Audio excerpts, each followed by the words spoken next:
Fair citizen, wouldn't thou be so kind to direct me to your town's local reserve of water, or perhaps a bar around the mend?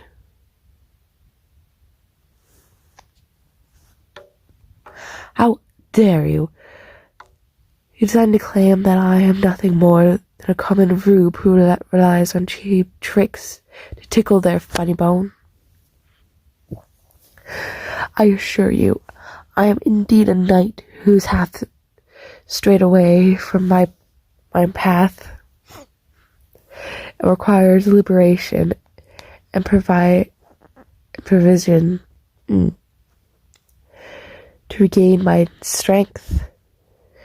Do me the honor of gazing upon my sigma and my official seal of knighthood if thou shan't continue to insist on ignorance.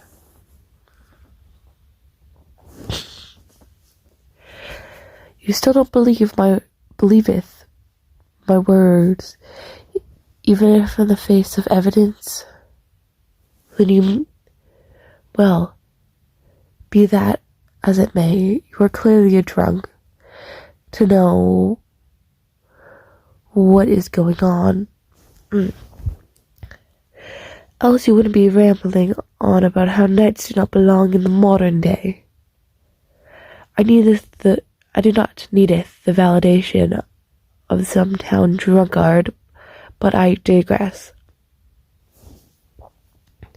We are both lost in this accursed forest, and thereby in a heap of a pickle. Fortunately for you, I am also forgiving and a renowned adventurer.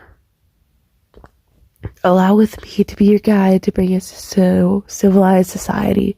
It's my call of duty, after all, as I stated in the Royal Code.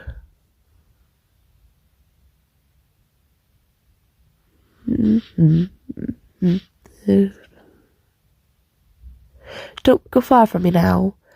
Remember to stay close to mine shield, lest ye be the meat of a dastardly beastie of the night. It'd be rightfully shameful if a guard with such an enchanting pattern were to be torn up. And I suppose I might be a stain on my record if you were hurt while in my care. Well, you're welcome, I suppose. But I didn't intend to comment about your garb as a compliment. As a knight, I have particular talent for stating the facts, you see.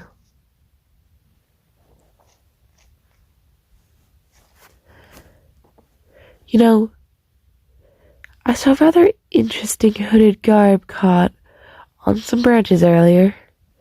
It looked comfortable enough. I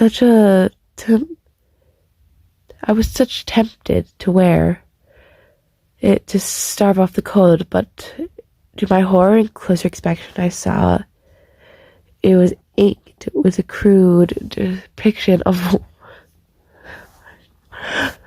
women looking up with their tongues sticking out, doubtlessly the work of the devil. So I righteously winded my torch and lit it ablaze.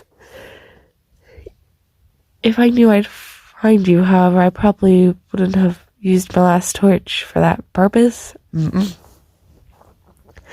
feel uncomfortable seeing you shiver on a otherwise beautiful night. I suppose you wouldn't have wanted to wear that wretched garb, correct?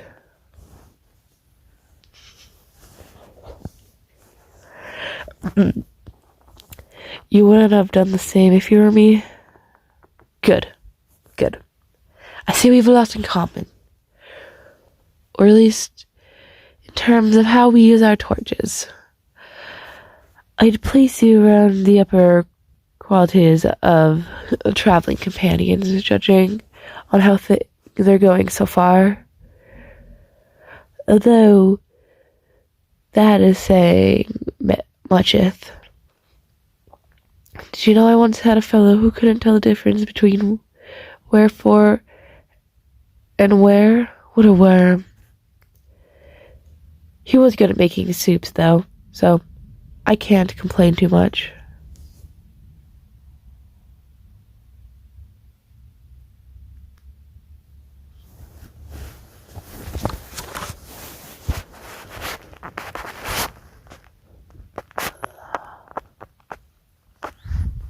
Oh, I forgot my fucking... Say, I realized that I've done much of the chatting between us. I've scarcely left you any room to talk about yourself. You don't think your life is interesting enough to talk about? Excuse me for saying this, but that sounds partially false. The common man will lose his mind being out here for so long. Either you're lying, or you don't think very highly of yourself.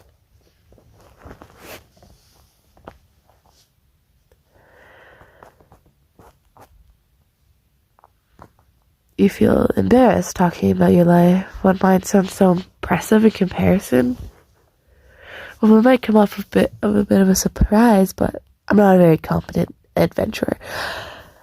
I don't even have my own squire because I always feel so ill-prepared. I'm usually stuck bodyguarding some snobbish nobles to make ends meet. I suppose that's why I'm in this force in the first place. I tried to make a name for myself by bringing back a treasure or rescuing people by journeying off far from home. Well, at least I had the opportunity to meet you. That's better than nothing.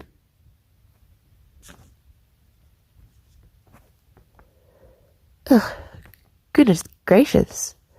What is that light? Oh, that's a street light? Then this must be a town.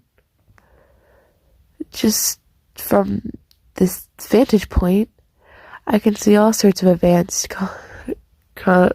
inventions, like of which no knights have possibly seen before. This will be excellent entries for my reports of travels. You must tell me about your town after we get you home. Post haste. I was like hardcore trying not to laugh the whole time. That script was so fucking good. Jesus Christ.